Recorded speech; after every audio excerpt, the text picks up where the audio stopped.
Hey kids, it's me, Johnny Fox, and this is something I'm calling Foxy Music. Now, I'm not going to be reviewing any bands or any artists or any singles or any songs.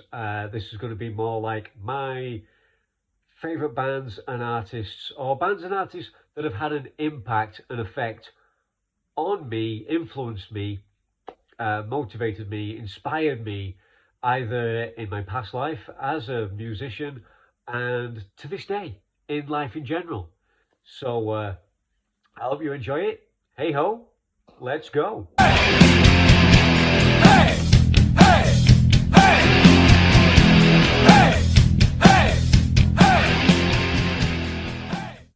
Hey, you made it past the intro. Congratulations. No, I'm glad to have you with me. So, there's only one way I could really kick off this series, only one artist I could possibly choose, really, to start this thing off with a bang. Let's talk about the Wildhearts.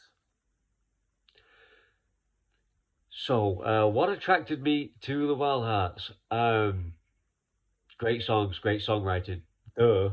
No, I'll try and elaborate a little bit. If you have very eclectic taste in music, as I do, if you find one band, just the one band, and it has huge fucking metal riffs, it has soaring vocal harmonies, all with the energy of punk and pop hooks for choruses, earworms in your brain fucking forever, in my case. Um, and these guys have been providing the soundtrack to my life and continue to do so since longer than I actually care to say. Uh, certainly since the 90s, kids. Yeah, you might have read about it, you might have seen a film about it. I was there, and it was good. Um, yeah, so like they have a new album out in March the 7th, The Satanic Rites of the Wild Hearts, and I'm as excited for that as I have been for any previous album.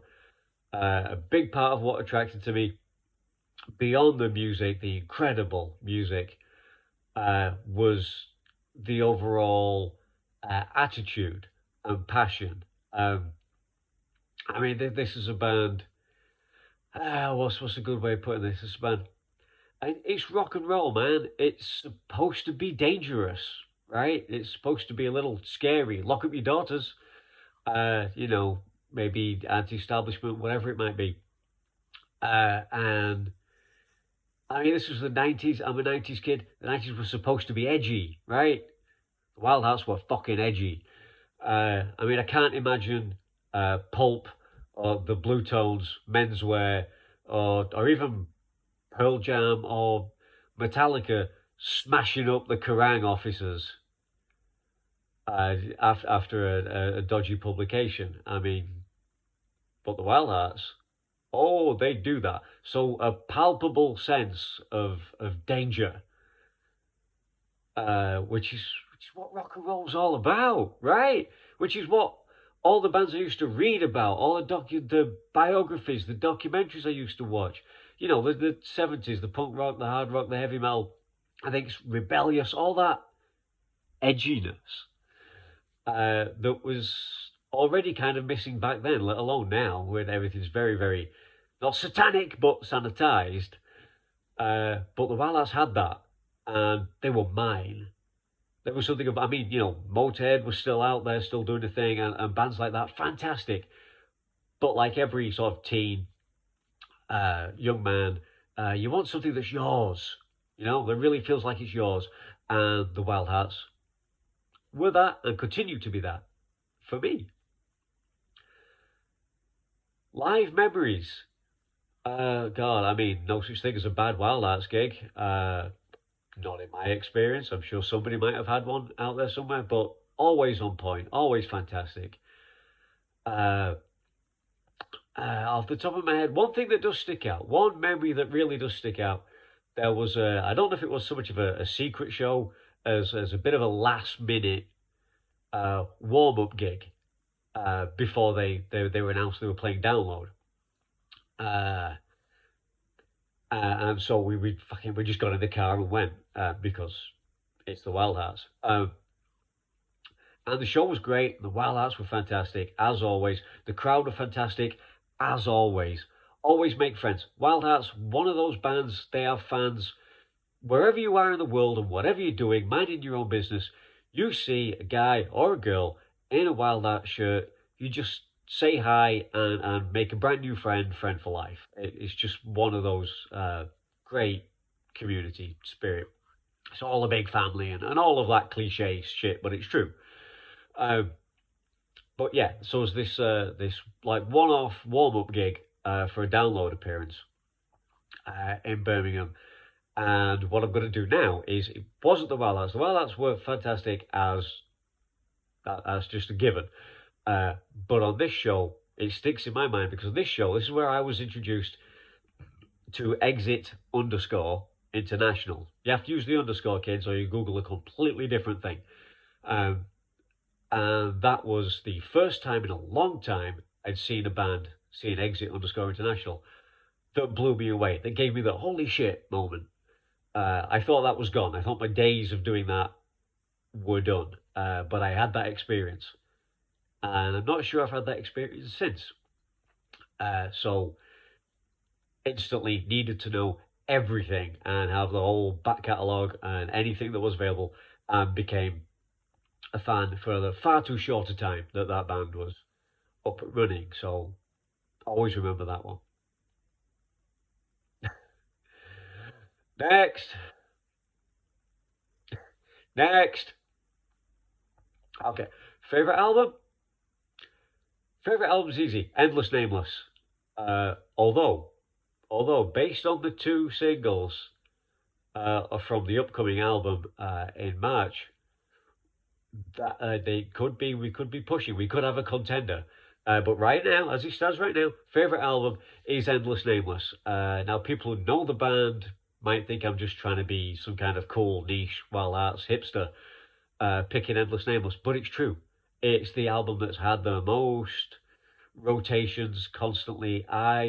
It's fucked up, and I love it for that. It's hard to explain. Look it up for yourself, kids. It's the production is, let's put a whole bunch of distortion. Let's put a rap pedal on everything. Drums, vocals, bass, guitars on everything. Ridiculously hard to produce. And it's terrible, which is why it's awesome. Uh, I love it. The songs are still there, the hooks are still there, but it's under all this bombast, and I just fucking love it. I do. Favorite song, favorite Wild Out song. You'd assume that'd be a song from Endless Nameless, right? But no, because right now, not the latest single, but the first single released off the upcoming album. They're not paying me for this, by the way. It is what it is. Um, the first single, "Failure is the Mother of Success." Uh, Now that song somewhat came out of the blue, took me by surprise. Is so ridiculously relevant to what's happening with me right now. Uh, every word of it is true, and I really needed to hear it. And the thing is, I must confess, friends, good friends, had been telling me the same thing for some time. Just to get off my ass and fucking do it, really. Take a chance, risk reward, all of that good shit. Um, that I'm good and I deserve it and I can have it, and you've got to make the effort. Friends had been trying to tell me that, and it's not that I wasn't listening. But then, you come home from work, you clean up and everything, and you log on to the internet and you go, oh, there's a new Wildlife single. And then Ginger is telling me that same thing. So that really hits me over the head, like, I better sit up and take notice now. Really take it to heart, and it's really helped me moving forward. So, fuck yeah. Failure is the mother of success. Currently, my favourite Wild Art song. It will change in time, as it always does. Would I recommend it to friends? Well, of course, I would recommend them to friends, and I have done, and I haven't stopped doing, and I will not stop doing. But they're not going to be everybody's cup of tea. Then again, a very eclectic band. I could probably make you a mixtape of Wild Out songs you would like, whatever it is that you're into. If you like the heavier stuff, I could probably make you some stuff that'll make you go, "Yeah, cool band, I like them now." If you're not so much into that side of things, I can put you like all the softer, sweeter, nicer, more introspective moments on a mixtape. They just give them a chance, man. Give them a chance. Of course, I would recommend it to friends. Uh, so there you go. In my usual rambling way, episode one of the music that made me the Wildhearts. Go check out the Wildhearts. Love me, love my music, love the Wildhearts. The Wildhearts. How many times have I said the Wildhearts? Is this the most times anybody's ever said the Wildhearts in the space of around 10 minutes? Probably is. Probably even more than any member of the Wildhearts have ever said the Wildhearts themselves. Okay, thank you very much for listening. I'll see you in episode two.